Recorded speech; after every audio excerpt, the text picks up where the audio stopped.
Pozdrav svima, Bojkez ovdje. Danas ću vam objasniti kako staviti sliku na YouTube video koje uploadujete i zašto je to važno.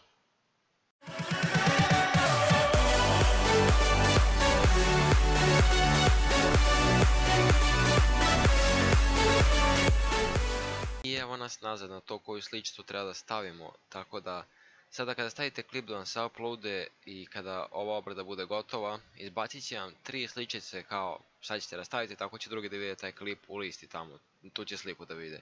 Sada on što vama ponudio ovdje nije nešto, vidite to skoro sve isto, i sada nikog to neće niko neće zanimati šta je to, niko neće nije slika da ih privlače nešto.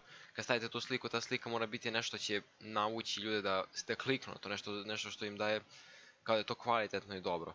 Tako da na primjer odete na Google slike i sada ukucate, a pošto ja pravim ovo kao primjer samo kako raditi Audacity-u, ja moram naći neku sliku koja ima veze sa Audacity-em, tako da Audacity i sada da nađemo nešto. Na primjer